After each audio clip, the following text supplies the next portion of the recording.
Netcasts you love. From people you trust. This is Twit. Bandwidth for Triangulation is brought to you by Cashfly at CACHEFLY.com. This is Triangulation, episode 167, recorded September 15th, 2014. Dr. Lawrence Krauss. Triangulation is brought to you by Scotty Vest, technology-enabled clothing to carry all your gadgets. Visit scottevest.com/TRI now through September 22nd and save 40% off 10 of their bestsellers. That's scottevest.com/TRI. And don't forget to use the code TRI14 at checkout. And by Citrix Go to Assist. Citrix Go to Assist offers a secure, cloud-based solution for IT and customer support professionals, providing live and unattended remote support to their employees and customers working from any computer or mobile device. For a 30-day free trial, visit gotoassist.com. It's time for Triangulation, the show where we get to interview some of the most interesting, provocative, thoughtful people in technology. I'm really excited. I wanted to interview Lawrence Krauss for a long time, and we use this book as an excuse. Lawrence Krauss has written the foreword to a new book, Neil Stephenson. In fact, we should get Neil Stephenson too. It was his idea. It's a collection of short stories, science fiction short stories, but the manifesto for it, and the name is Hieroglyph, was to reclaim our future. Instead of, what did Neil Stephenson say? No cyberpunks, no Holocaust, no dystopias, just positive, futuristic stories. And a great foreword by a physicist, Lawrence Krauss. You, I'm sure, know his name. He's written so many really good books about science and the importance of science in our society. And, of course, many of you probably read his book on the science of Star Trek. Lawrence, it's great to talk to you from his office at the Arizona State University, where he is a professor of physics. So nice to talk to you. It's good to be here. Thank you. Actually, really, it's actually nice to be in my office for a change. Yeah, what a schedule you keep. Yeah, it's been something else. And as you can see, I'm actually a Borg.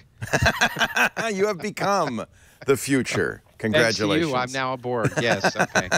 But you sound so good, Lawrence. Thank you. First of all, I did not realize this, but you, I guess because your wife is Australian, you commute from Australia to Arizona.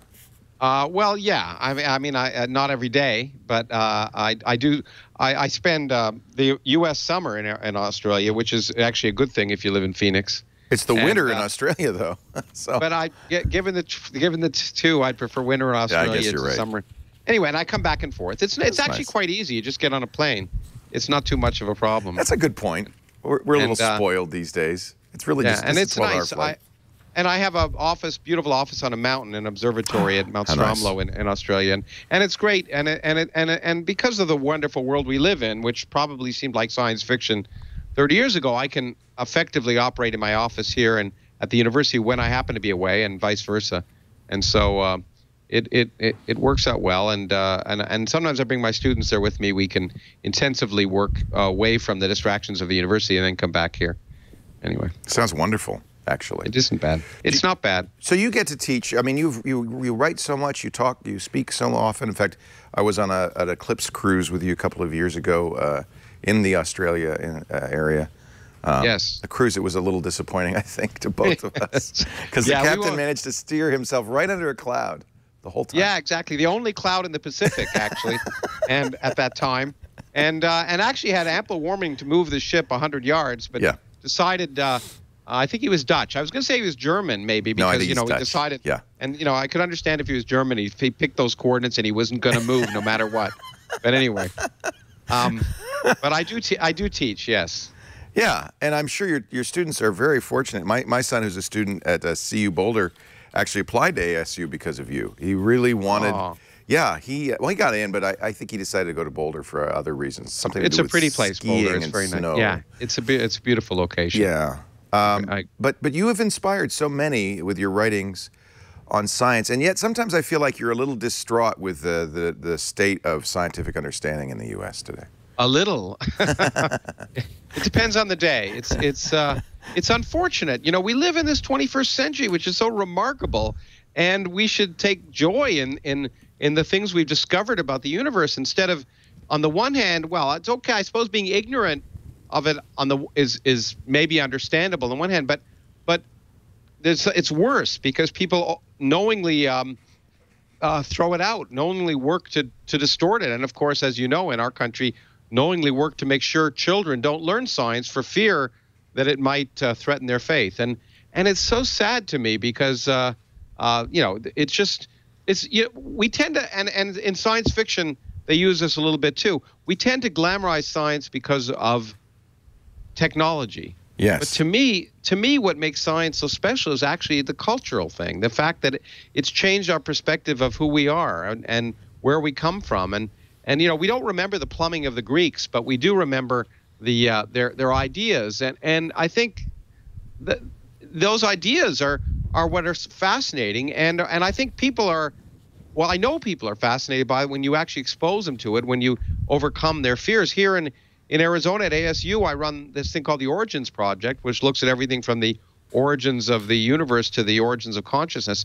And with every one of our scientific meetings, we have a public event, and we get 3,000 members of the public coming in to watch science, because if presented with the possibility, they're fascinated by it. And I think most people are actually fascinated by science, but they don't realize it's science that they're fascinated by. And that's what the usefulness of science fiction is, because they might be fascinated by time travel, but they don't realize it actually connects to the real world of science. It always amazes me that, I mean, look, the people who watch this network are fascinated by technology. They use it, they love it. Technology to me is science applied. It's what we've learned in physics and material science we apply to technology to make things. And yet sometimes I don't understand how they think an iPod must work. If they think there's angels in there, I'm not sure I understand that. If you reject science, you reject everything that science has brought us. You make a really good point. It's what people don't realize is that things are connected. They think of science as a set of facts that are not, connected, and you can throw out the ones you don't like, just like people do in the Bible. They throw out the stories they don't like. But science is interconnected. You can't just take one bit and throw it out. So, for example, if you think the world is 6,000 years old, you shouldn't get in your car or fly a plane or use your toaster, because same physics that tells you one works it applies the other. It's not different stories. What's the Origins Project? This is something you do at ASU. It's what brought me to ASU. ASU is a wonderful university, and I'm very happy to be here. It's very entrepreneurial. And what ASU is all about is transdisciplinary ideas. That instead of, as Michael Crow, the president, said when he tried to convince me to come here, is that he couldn't maybe compete with Harvard on its own turf, but he could create a university that wasn't based on 19th century disciplines. The 21st century problems aren't just chemistry, physics. They mix things. We have a biodesign institute that brings together physicists and biologists looking at everything from cancer to DNA sequencing. And the Origins Project is sort of manifests that in a real way. We try and look at foundational questions from the origins of the universe, as I say, through the origins of early modern humans, origins of disease, origins of violence recently. And we bring the best scientists and scholars in the world here for workshops. For example, we have one on the origin of life, and we had not just biologists, but astronomers, planetary scientists, geophysicists, chemists, and these people don't always talk to each other.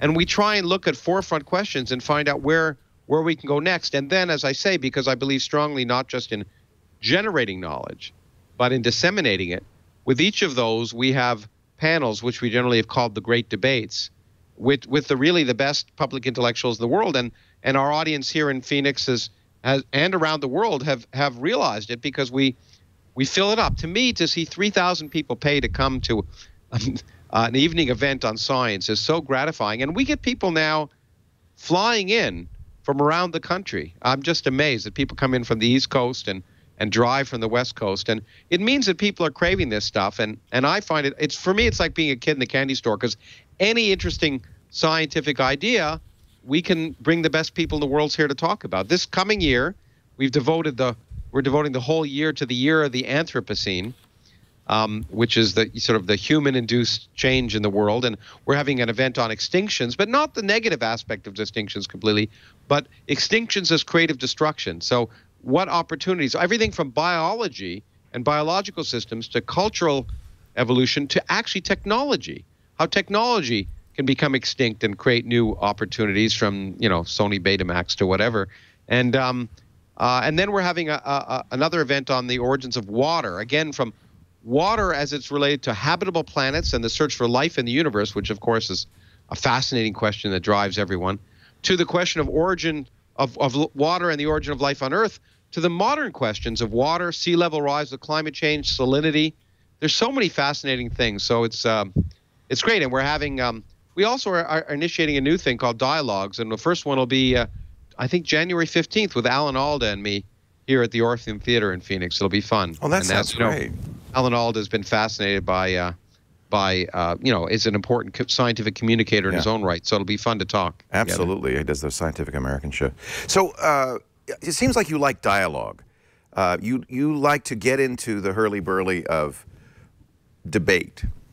Well, dialogue rather than debate. I mean, debate is fine if it isn't a formal debate. I've given up doing formal debates because I think they're just rhetorical devices. I'm interested in conveying information. Yeah. And a good way to convey information is to have a discussion, like we are now. Yeah, I agree, but not necessarily of like-minded people. No, that's important. I think it's important to point out differences and to explore them, and actually to listen. I'm old enough. I was going to say how old I am now, but I'm not going to. But it took me over 50 years to learn how to listen, I think. Me too. I'm in the same boat.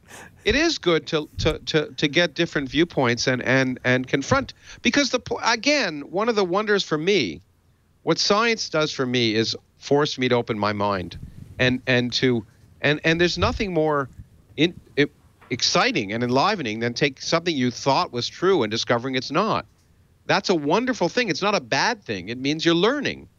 And the process of learning isn't just sort of getting a lecture and copying things down. It's opening your mind. It's learning how to discriminate between fact and fancy, and forcing your beliefs to conform to the evidence of reality rather than the other way around. I tell students here that what I hope for every student at some point in their university career is that they have some idea that is cherished, there's some notion that it's at the very core of their being, proved to be wrong.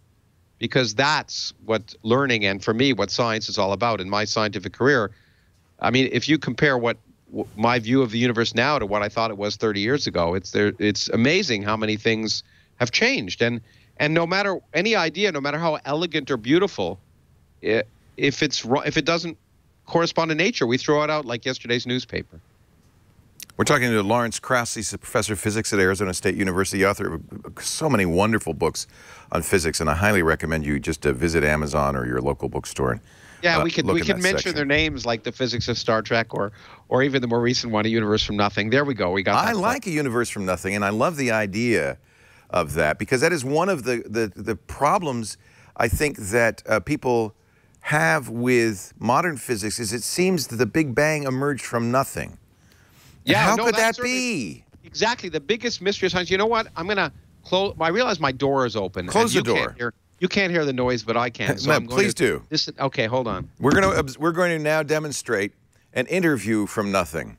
While Lawrence Krauss is closing his door, let me take a little break to show you my new clothes. I am thrilled to say we have free clothing for not for everyone, just for me.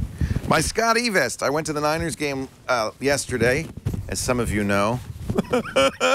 And of course I was wearing my Scott E vest because why? Well, because whenever you go on a flight, in fact, Lawrence, when you fly those long flights, you got to have your Scott E vest for you. Anybody who has phones, iPods, gadgets, I'm riding the bus to the ball game, and I need pockets. And of course, you're going to go through security even at the ball game now. It's really nice to have your pockets for all your stuff. You just take off the jacket, you put it through security, and you're golden. It's a beautiful thing. You can always tell the pro travelers they're wearing Scott E vest as they travel. It's not designed. No, my friends. It's engineered with not just lots of pockets, but Scott's patented personal area network. Because what happens is, let's say you have, and it's nice, finally Scott has started to put icons on his jacket. And so okay, the iPod goes there, and then you can actually, the wiring can go up through the jacket. There's room for the headphones to come out. In fact, wearing Scotty Vest clothing is a journey in exploration.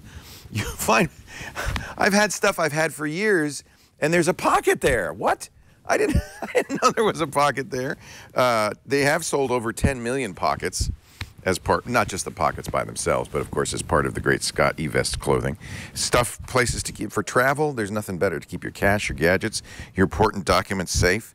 Scott E-Vest even has a pickpocket guarantee. I love wearing my Scott E-Vest as I travel. I've never been robbed in the Scott E-Vest, but should you get robbed, they'll reimburse you up to $1,000 if you're pickpocketed while wearing your Scott E-Vest.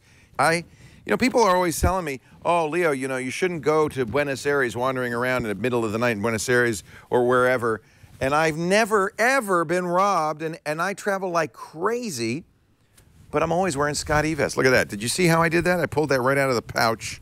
In some of the items they have, if you're worried about spying, RFID blocking pockets. Now, sometimes, I'll give you an example of why you might want that. Your passport, the new American passports, and I bet in many countries too, have RFID in the passport. And we have shown that people can sniff it as you walk by. You don't want to be, walking down a dark alley in the middle of the night and somebody says, there goes an American passport. That doesn't seem like a good idea.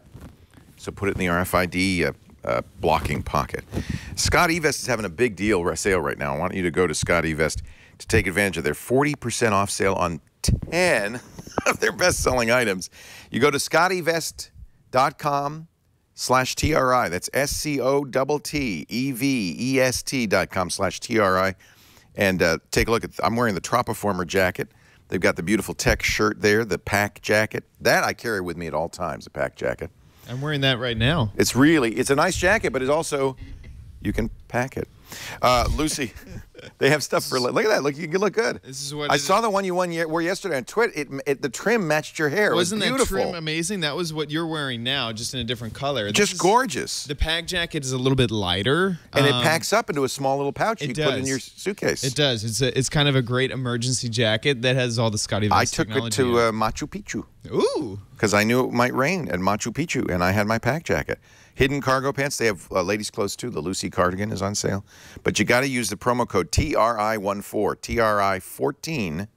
So this is confusing. You get 40% off with the offer code TRI14. Okay, not 40.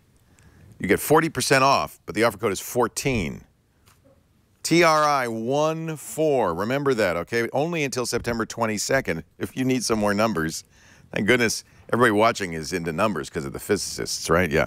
If you're watching or listening to this late and you missed the sale, do check them out anyway and use the code, because Scott, you know what? He's got a bad habit. He forgets to turn off the promo codes. Sometimes. Not always. I can't promise it. He's going to turn off September 22nd, but they also have other great deals for the Twit Army and different sale items daily for 20% off. ScottEvest.com/TRI. Use the code TRI14 at checkout. By the way, Scott's celebrating his 50th birthday soon. Happy birthday. We can't come out to your birthday party. We're traveling that day. But you are going to have a blast, and we wish you all the best. Happy birthday. Happy 50th, Scott. And everybody, get 40% off for his 50th birthday using the offer code TRI14. Go through September 22nd. All right. Lawrence Krauss is back. Oh, it didn't take long to close my door. I did a commercial while you were gone. I missed the commercial. It was my chance to do email. Okay. So let's talk about nothing. What was before the Big Bang? What? Well, there are many answers to that question, but the simplest one is it's not a good question. Well, I got the bad question out of the way. I mean, the reason I wrote that book is the idea that we can get 100 billion galaxies, each containing 100 billion stars. When there wasn't anything to begin with, that seems to require some divine intervention. And what's amazing is, given what we know about the laws of physics now, it doesn't require that.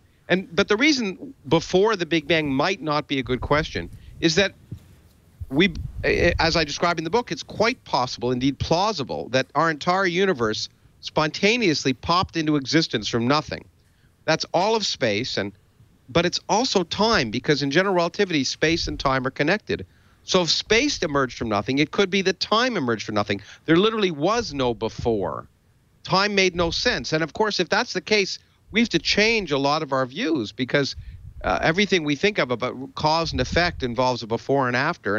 And you know, we don't have a full theory of quantum gravity yet, but we realize that we may have to change the way we think, and that's okay. Some people get upset that science, as I've just said, described in my book, sort of redefines nothing to be something from which something can arise. And some people say, well, you know, that's not my definition of nothing. And I say, that's fine, but I don't care, because, you know, science changes the definition of things. As I point out, it's called learning. Yeah, amazing. But what is it? If you ask, what are the characteristics of a universe that could have come from nothing, without any supernatural shenanigans? Our universe has precisely those characteristics, and so that doesn't prove it, because we don't have a theory of quantum gravity, but it makes it plausible, and that plausibility is worth celebrating. That seeming miracle that you can get matter from no matter, that the entire energy of the universe can be precisely zero, is amazing. Now, it doesn't answer the question, you know, is there something other than our universe? Is our universe part of something larger? Did it pop into existence from something else? And I talk about that in the book, and it could be, we think now, that there may be something called a multiverse, which may have an infinite number of universes in it. And that may be eternal and pre-existing, and could be that there is some global time, and there are universes being created right now and other ones dying. So there may be a global time, and our universe may just have arisen 13.8 billion years ago. But that doesn't, in some sense, that multiverse, by the way, plays the role of God, because some people think of God as something outside our universe that's eternal. But we didn't invent it because we needed that solace. The laws of physics seem to be driving us to it. In fact, since I wrote the book, there's been a wonderful discovery. Actually, I've got the cover article in Scientific American, which will come out the day after tomorrow, I guess, is on an amazing discovery that was made 5 months ago now, which may or may not be right, of gravitational waves from the Big Bang. Yeah. And as I point out in the book, if those are really there, if that observation is really gravitational waves from the Big Bang, then it pretty well implies there must be other universes out there. And that turns metaphysics into physics, and I find that it blows my mind. We live in such interesting times, because at the same time as there is an assault on science, there's also amazing science being done, big science too, like the Large Hadron Collider.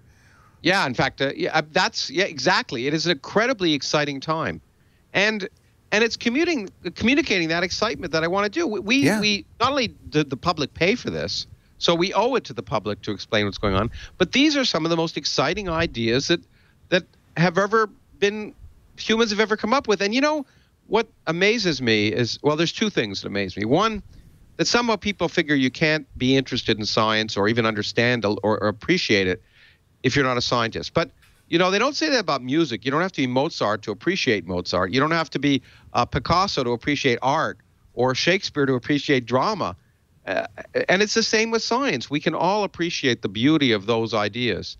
And by the same token, people often say, you know, they ask me, what's the utility of learning about gravitational waves from the Big Bang? And I say, nothing except understanding where we came from.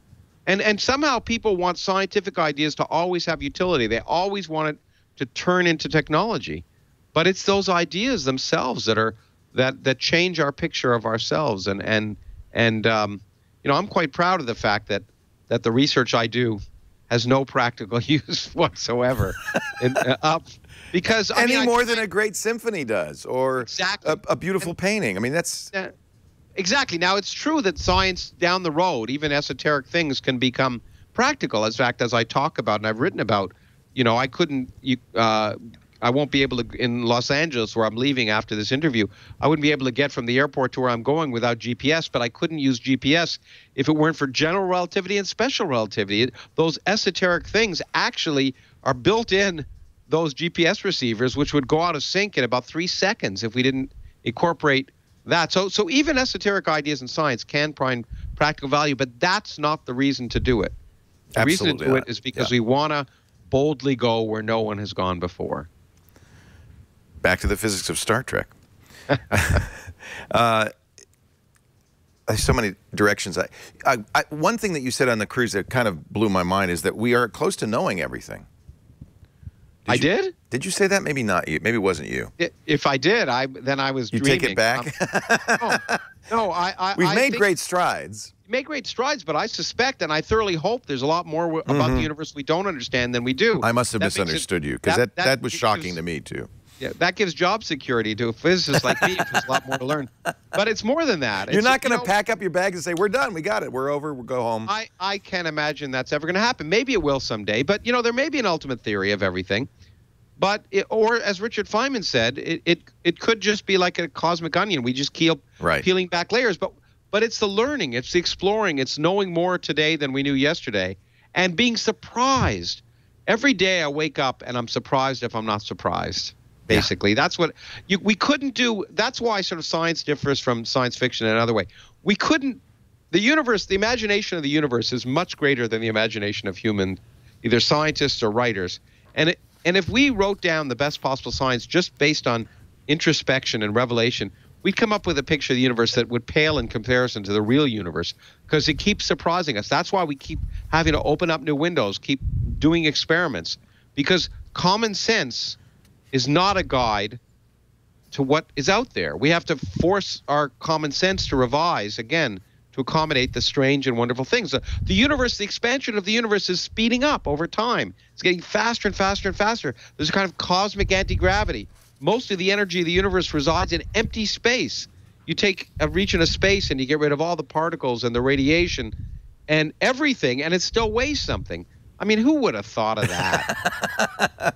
I know who said it. It wasn't you. It was Michio Kaku said it. Oh, well, Michio Kaku is wrong about so many things. He thinks we're close to a unified field theory. Well, he may think that, but he's wrong. I love it. Like most futurists. By the way, futurists are generally wrong. Yeah. Because people often ask me, what's the next great breakthrough? And I say, if I knew, I'd be doing it. Yeah. So yeah. you don't. Your goal is not to predict the future by any means. Your goal is to study and see what we got. See where we're going. I tend to if I'm going to predict the future, it's 2 trillion years from now. I'm comfortable doing that for 2 reasons. One, it's simpler, and 2, no one will be around to check to see whether I got it wrong. So well, we know the sun's going to go out. Are we going to? I mean, at some point, the universe ends. There won't be. Will there be another Big Bang after that, or what happens then? Well, don't know. At this point, it looks like the universe is going to end with a whimper rather than a bang. The universe will expand faster and faster and faster. All the galaxies we now see will disappear from our horizon, and we'll be left with our single galaxy in what appears to be an infinite, empty void. The stars in our galaxies will burn out, and it will become cold, dark, and empty, and that's the future as far as we can tell. But now I know why people hate scientists. No, but it's like Charles Dickens, though. It's the future as it might be. Because we don't know for certain, because it turns out the future is governed by this energy of empty space, and remarkably and wonderfully, we don't have the slightest idea why that energy is there, and we don't understand it at all. And until we understand it, we won't be able to say ultimately with great certainty anything about the future. So I often say, if you're a theoretical physicist, the 2 most exciting states to be in are either confused or wrong, and I'm usually both. And I think that that's what's exciting. We don't understand. Maybe some young kid watching this program will eventually understand the nature of dark energy, but we don't understand it, and it's okay not to understand things. That's another thing I like to try and tell parents and teachers. It's okay when a kid asks a question to say, we don't know. Let's try and find out. And because really science is the process of questioning rather than answering. And I think we could teach science much more effectively in schools if kids realize the very questions that interest them are actually the things we worry about. I really like this, because I really when I quail when I hear futurists. It feels like they want to tell a story about the future, and there's such an amazing story happening right under our noses right now. The amazing things that we're learning about our universe are so awe-inspiring. I can't imagine why you'd need anything else. Exactly. Why do you need all the garbage when the real universe is so fascinating? It's incredible. And if someone comes to you or says you're a futurist, that's a good time to read your email or go do something.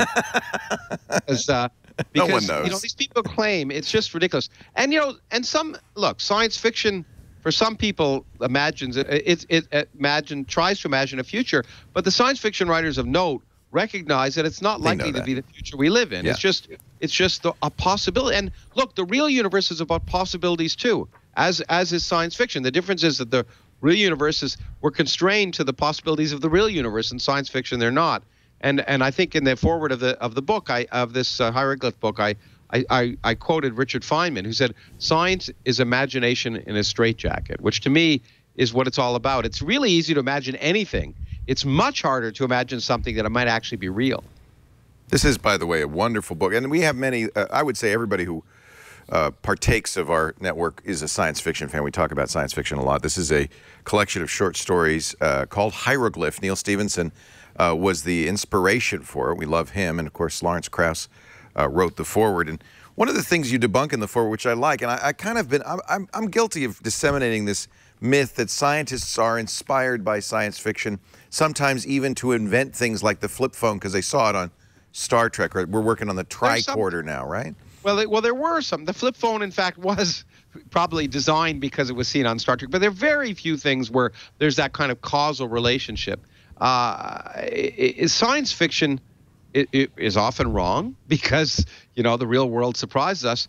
And when there is a connection between science and science fiction, it's often not causal. It's just, as I like to say, it's creative people thinking about solutions to problems. And it's not too surprising that creative people can come up with solutions. So, in Star Trek, they imagine, the tricorder, as you point out, what better way to try and understand what's wrong with a person than, instead of opening them up. But that was before ultrasound or MRI or CAT scanning.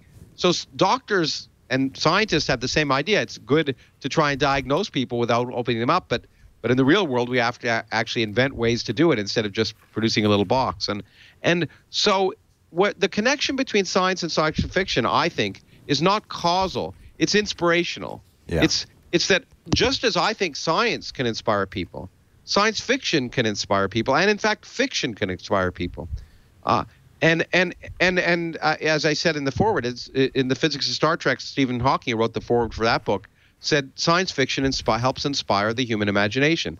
It's true of any good fiction, but I think science fiction in particular. So, of course, when I was a kid, I was fascinated by science fiction. Now, is my interest in science, does it derive from my fascination with science fiction, or does my fascination with science fiction derive from my interest in science? It's hard to say. It's a chicken and egg kind of thing. But you know what? If I had to say, I would say, if there was one direction, I would say science inspires science fiction a lot more than science fiction inspires science.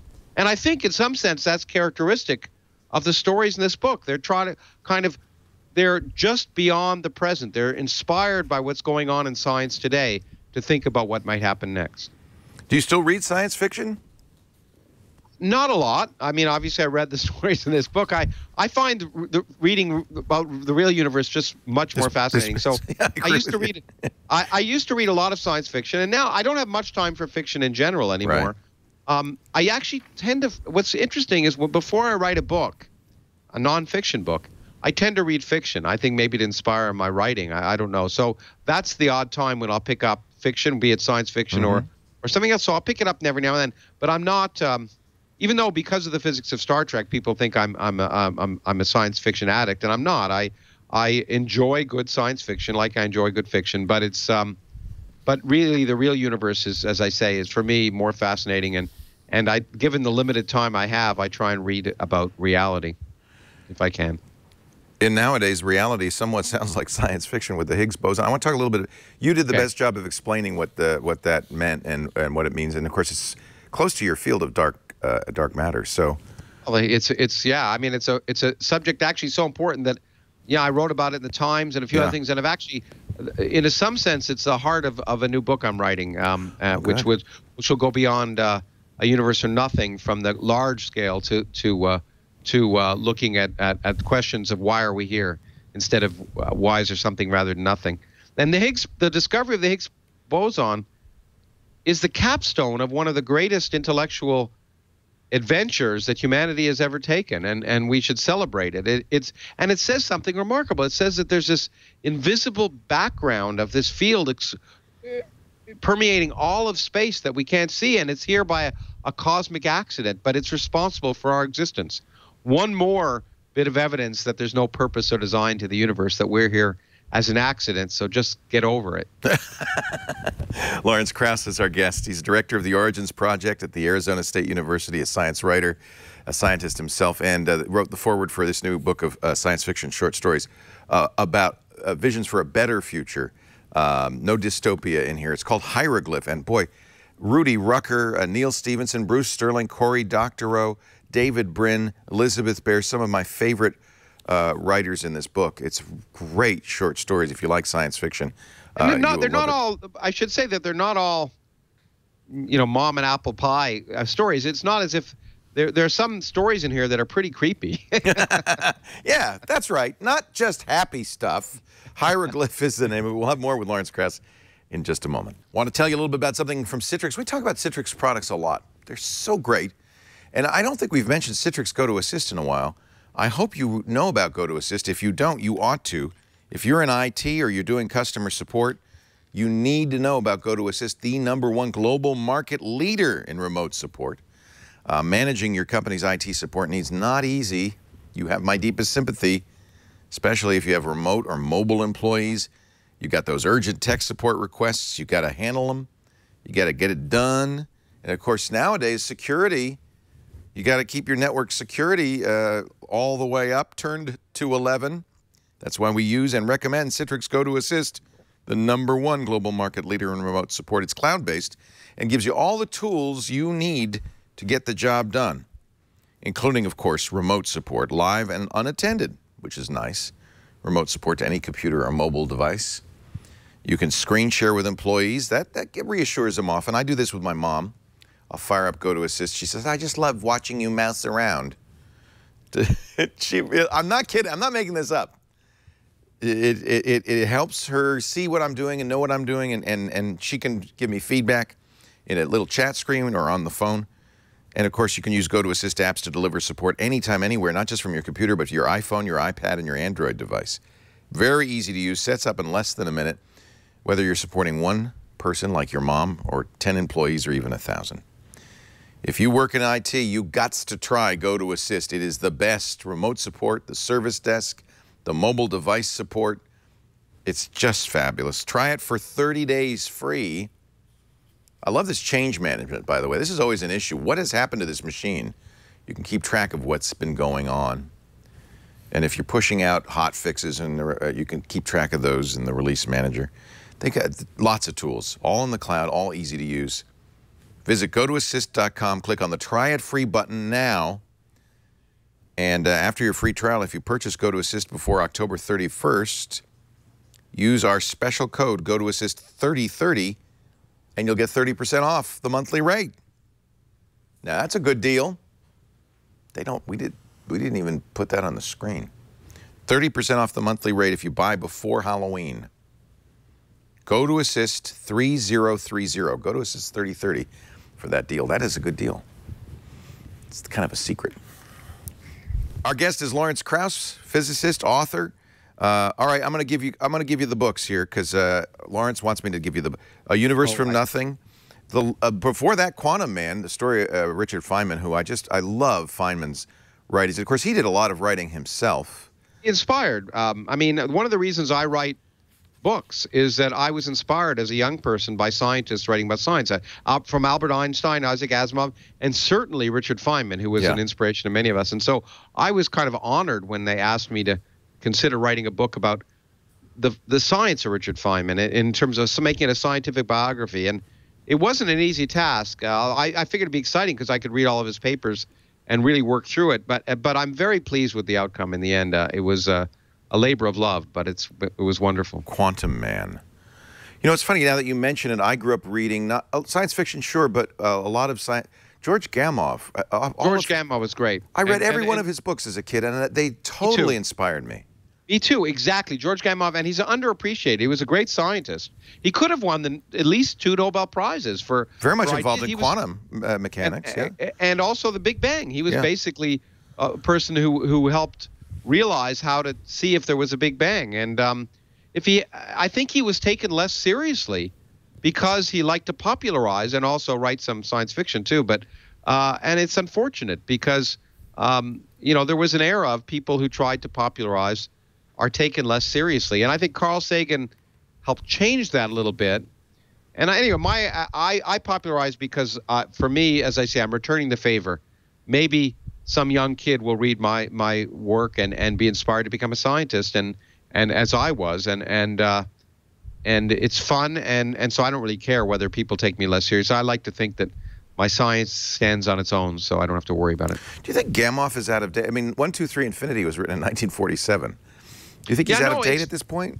Well, there's some things that are dated, but I go back to it and look at it. I love that book.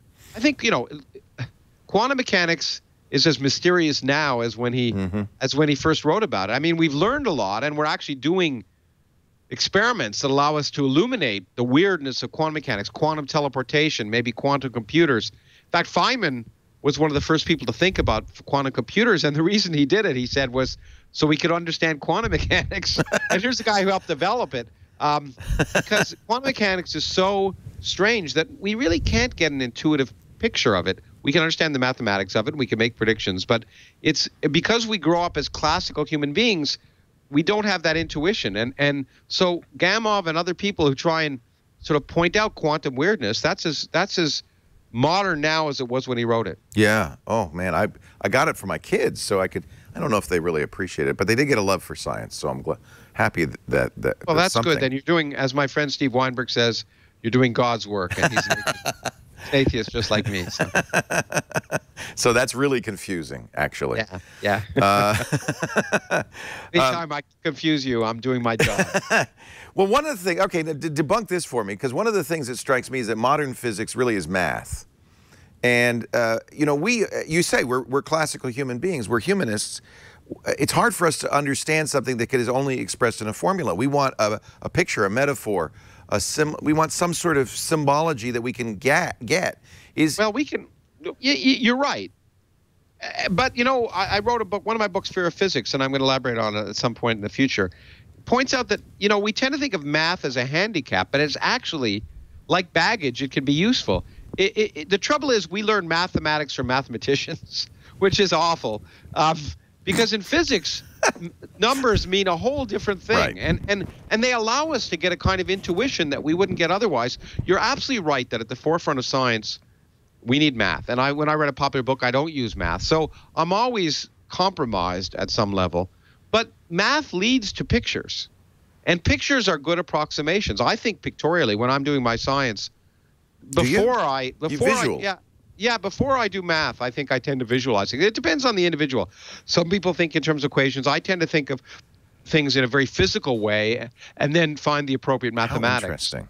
And it just, there's a long history of that too. Michael Faraday. Einstein worked that way.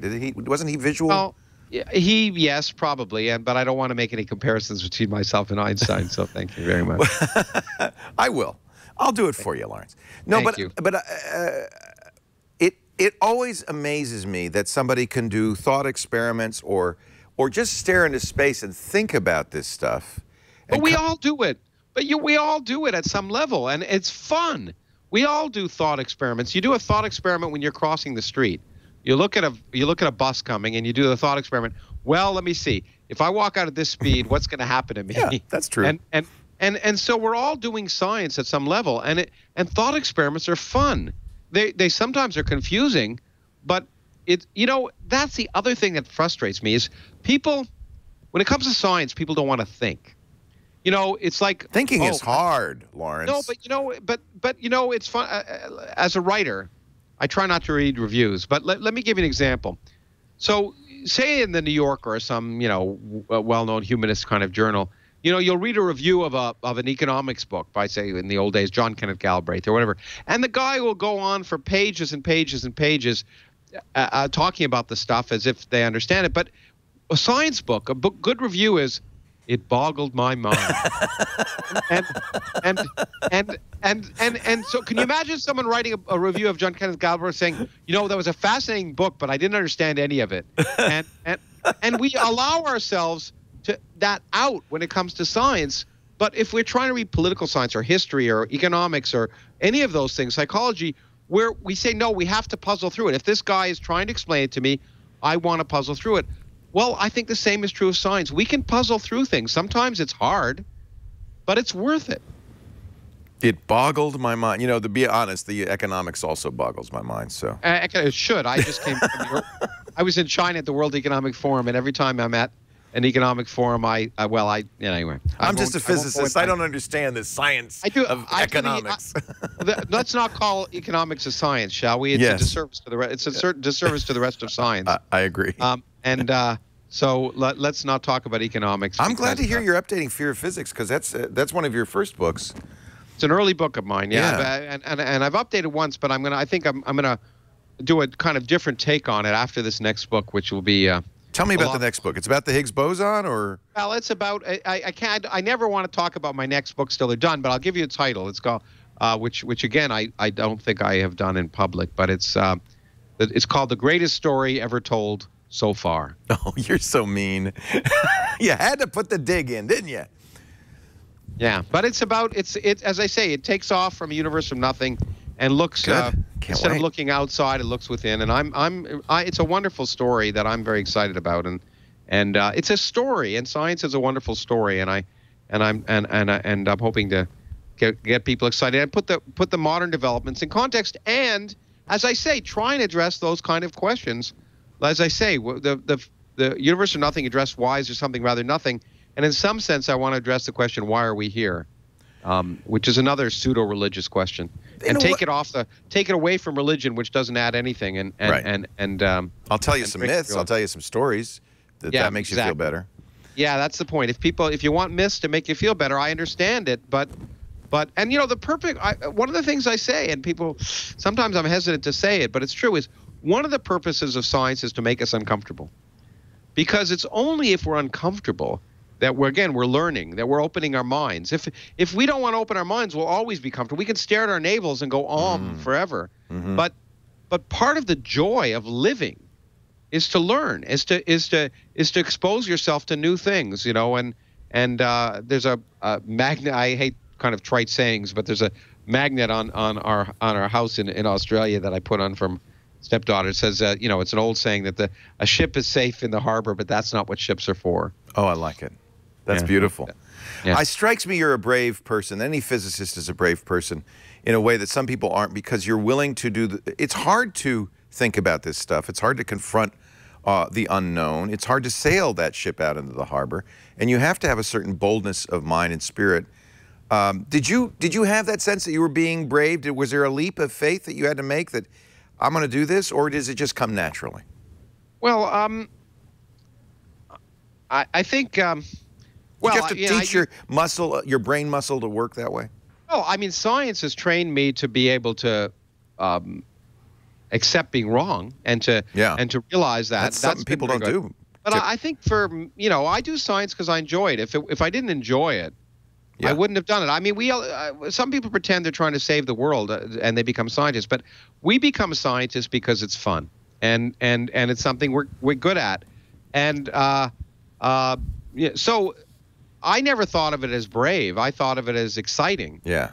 And some people call me brave. I don't think I'm particularly brave. So I mean, the brave people are going to fight Ebola that's brave.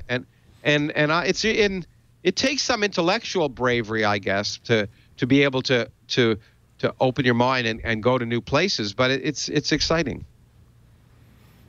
Well, your joy and enthusiasm and love of it really is communicated, and I think that's probably the most important communication you make. Maybe isn't the factual stuff or the information. It's this joy, this love of not knowing, of curiosity, of wanting to know, and that's a wonderful thing to communicate. That's the thing I got from Gamow, and it's the thing I got from Feynman, and I want to convey it. And I talk to teachers a lot, and I often say to them, the two things I tell teachers. One is, biggest mistake a teacher can make is assuming their students are interested in what they have to say. Because you've got to convince them it's interesting. But also, many teachers are afraid to convey their own enthusiasm. But if you're not excited about stuff, how can you expect students to be excited? Yeah. I guess that's the way I feel about communicating with the public. If I can't show why I find it fascinating, then I can't expect anyone else to be interested in it. This is one way to start with fiction, but really inspiring great science fiction. Hieroglyph is the new book. It is published by William Morrow and the foreword by our guest, Lawrence Krauss. I see that Dr. Krauss is also going to be doing a Google Hangout tomorrow morning, tomorrow afternoon in conjunction with PBS Arizona, in Space and Time with Dr. Lawrence Krauss. Why does it say the return of Dr. Krauss? I did one before. I do a monthly science update on Arizona PBS, which I'll do tomorrow afternoon. And what they've just introduced, starting a couple of months ago, is afterwards I do an interactive hangout where we can ask questions, and that's been really fun. I love that. I mean, the questions are exciting. And actually, as I say, I don't know if it's sold out. I think it is, but tonight Neil Stephenson and I are doing an event in L.A. Cool. on science and science fiction, so related to the book. So it'll be neat. Well, we love Neil. He is a very inspiring, exciting author. And well, he was one of the reasons I agreed to do this, because I won't mention names, but I divide science fiction writers into those people who I like and those I don't, and those people who have pretense for what science fiction is and what it isn't. And Neil's on the right side of that, and I'm really happy that he's spending time here at ASU. And I had him at one of our Origins events, actually, on storytelling and science, and it was great. We had me and Neil deGrasse Tyson and Brian Greene and Bill Nye and Richard Dawkins and Neil Stephenson all on stage at the same time. It was quite a. You can watch it online. I mean, all of our events are archived. It's kind of amazing. That's on the ASU website, the Origins Project? Or www.origins.asu.edu. Excellent. And we have our own YouTube channel. You can go, and all of our events are actually filmed in high def with 3 cameras, and then edited and produced as really nice finished pieces. In fact, the production company, the directors of that were so good that we got them involved in this new movie, which is also, I guess I'll also plug, which just came out on Netflix, but also iTunes and Amazon, called The Unbelievers. It follows me and Richard Dawkins around. And these young guys who produced our Origins events were so impressive that we did a movie with them, and I kind of like it. I don't know if people. No, it's on my list. I can't wait to see it. Actually, I'm also a huge fan of Richard Dawkins. Oh yeah, and it's fun. It's kind of what they wanted to make was a rock and roll tour film about science. A lot of people don't get the idea, but they'd seen Richard and me in this sort of big sort of like rock concert environment, and they know it's also a grind, and they wanted to follow us. So Perfect. A lot of people think it's something it isn't, but I think they captured it, and we got a few friends, minor celebrities who are interested in science to be in it. People like Woody Allen and Cameron Diaz. Some people have heard of them. Nice to have some superstars. The Unbelievers is also online. All of this is available at unbelieversmovie.com. It's on Amazon, on iTunes, and as you mentioned, everywhere. Yeah, there you go. Got that up. Look at that. Our technology is amazing. Unbelievable. Speed of light, Lawrence. Yeah, that's exactly right. That's how fast it works. we got to have you back. Wonderful to talk to you. So inspiring, and thank you for being here. We'll let you get on that plane to Los Angeles for your event with Neil Stephenson. Everybody should get Hieroglyph from William Morrow. Great stories in here, and a really good forward by that guy, Lawrence Krauss. Well, thank you, Dr. Krauss. Yeah, thanks a lot. It was a lot more fun than I thought it would be. He was dreading it. I could tell. Okay. Take care, Lawrence. Bye-bye. We do Triangulation every Monday morning. See why I like to start the week this way? This is such a great way to start the week. 11 a.m. Pacific. That's 2 p.m. Eastern Time, 1800 UTC. You're invited to join us. Thanks to the Sandman in the chat room who told me about the Google Hangout. I get great questions, inspiration from the chat room during the live show. So please, if you can, watch live. But, 11 a.m. Pacific, I know on Monday, maybe not your first place to be on the internet. That's okay. We got on-demand audio and video always of everything we do after the fact at twit.tv, in this case, twit.tv/TRI. We put it on the YouTube, youtube.com/triangulation. And, of course, you can always subscribe in iTunes and wherever you get your podcasts from, because we put that out there, too. Thank you so much for joining us, and we'll see you next time on Triangulation. Bye-bye.